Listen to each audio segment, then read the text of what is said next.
আসসালামু আলাইকুম রহমতুল্লাহি ওয়া বারাকাতুহু। গতকাল আমাদের এখানে একটু ঝড়ো বৃষ্টি হয়েছে। এই ঝড়ের কারণে এই পাখির বাচ্চা দুটো গাছ থেকে পড়ে যায়। এই পাখির পাখির বাসাটা ছিল তাল গাছে। তাল গাছ থেকে পাখির বাচ্চা দুটো পড়ে যায়। পড়ে যাওয়ার পরে ছোট ছোট দুটো ছেলে পাখির বাচ্চা দুটো বৃষ্টির ভিতর থেকে আনে। খুবই ছোট পাখির বাচ্চাগুলা, মাত্র পালক উঠতেছে।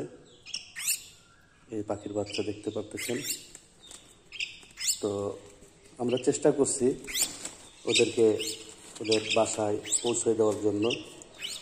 অনেকক্ষণ অপেক্ষা করছি, কিন্তু দেখলাম যে ওদের যে বাবা মা অনেক চেষ্টা করে তাদেরকে পাই না, এবং তাল গাছে ওঠা আমাদের জন্য সম্ভব হয় না, যার কারণে আমরা পাখির বাচ্চা দুটা বাসায় পৌঁছে দিতে পারি নাই। তো যাই হোক, পাখির বাচ্চা দুটো নিয়ে আসলাম, দেখি ওদেরকে বাঁচানো যায় কিনা। চেষ্টা করছি গতকাল থেকে এই পর্যন্ত। পাখি দুটো খুব ভিজা ছিল, খুবই খারাপ অবস্থা ছিল। এখন মোটামুটি আলহামদুলিল্লাহ অনেকটাই সুস্থ। কালকে আমাদের এখানে মোটামুটি ভালো ঝড় হয়েছে।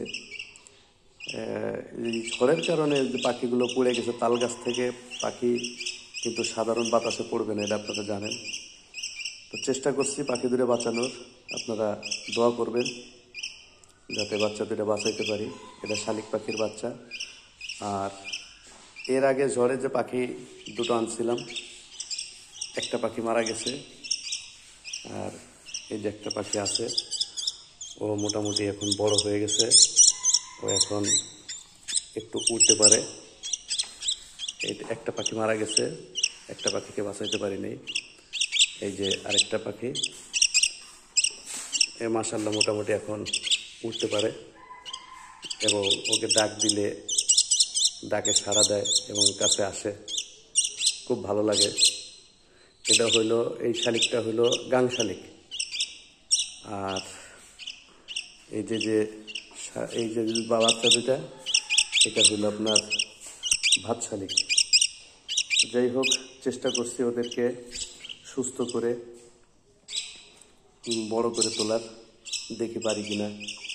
ওদের যদি হায়াত থাকে তো অবশ্যই ওরা থাকবে, এবং ওদেরকে বড় করবে ইনশাল্লাহ। সবাই দোয়া করবেন, এবং পাখির আপডেট মাঝে মাঝে আপনাদেরকে দিব, দেখবেন। আর এই পাখি লালন পালন ঠিক মতো করতে পারলে ওরা কথা বলবে, মানুষের মতো কথা বলবে। চেষ্টা করতেছি ইনশাল্লাহ। ভালো থাকবেন সবাই। আসসালামু আলাইকুম রহমতুল্লাহি ওয়া বারাকাতুহু।